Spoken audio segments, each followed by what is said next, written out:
Hola a todos y bienvenidos a esta charla sobre clustering, una herramienta fascinante del aprendizaje no supervisado. Hoy vamos a explorar cómo podemos agrupar datos sin etiquetas y descubrir patrones ocultos en ellos de forma automática. El objetivo principal del clustering es maximizar la similitud dentro de los grupos y minimizarla entre ellos, o lo que es lo mismo, que los elementos que pertenezcan a un grupo, a un clúster, sean muy similares entre ellos, mientras que los clústeres entre sí sean diferentes. Imaginad que estamos organizando una fiesta y queremos agrupar a los invitados según sus intereses. Queremos que cada grupo tenga mucho en común, pero que sea distinto de los otros grupos. Bueno, pues esto nos lleva a un dilema interesante.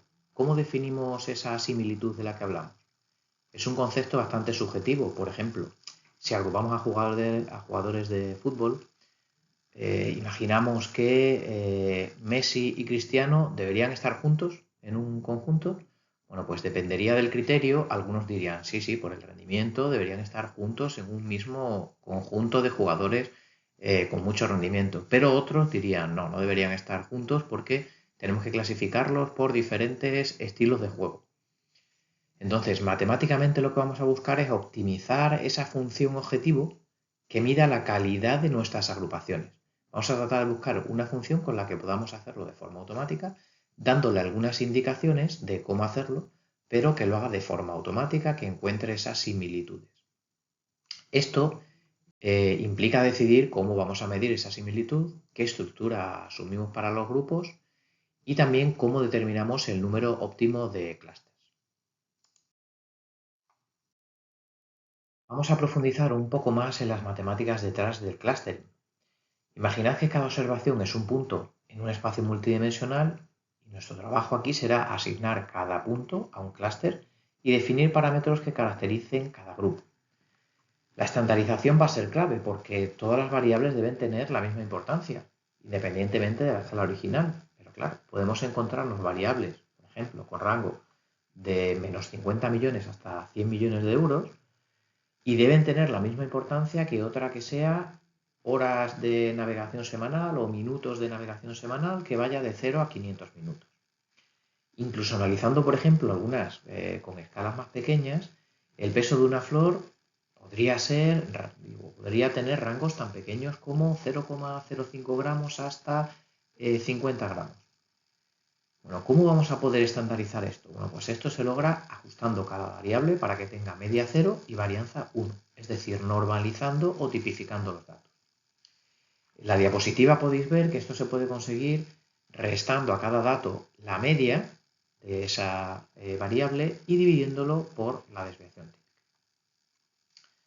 La función objetivo, por otra parte, la que vamos a intentar optimizar, la podemos expresar como f de tita i, como tenéis en la diapositiva, donde f mide la calidad del agrupamiento basado en las similitudes intraclase e interclase. Las intraclases las de dentro de cada grupo e interclase entre diferentes grupos.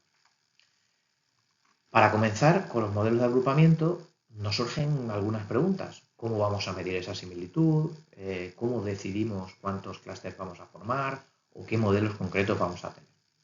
Bueno, pues para poder pasar a definir algunos modelos vamos a responder a la primera pregunta, quizá que puede ser la más importante.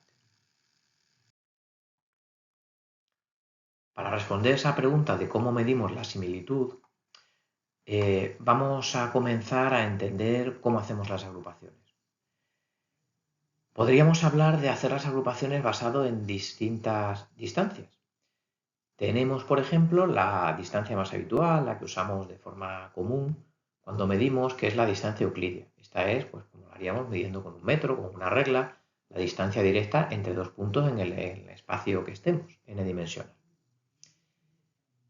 Imaginad, por ejemplo, caminar en línea recta entre dos puntos en un mapa. Bueno, pues esa sería la distancia euclidia. En segundo lugar, tenemos la distancia de Manhattan.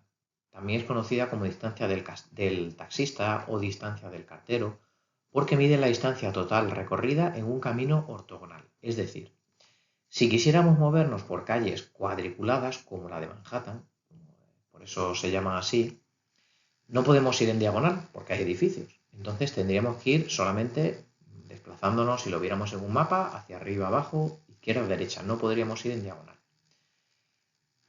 Con esta distancia, pues si pensamos que somos un taxista, tendremos que ir recorriendo las calles y podemos ir avanzando hacia arriba, hacia la derecha, o hacia abajo, o hacia la derecha, pero haciéndolo de uno en uno y dejando en medio esos bloques.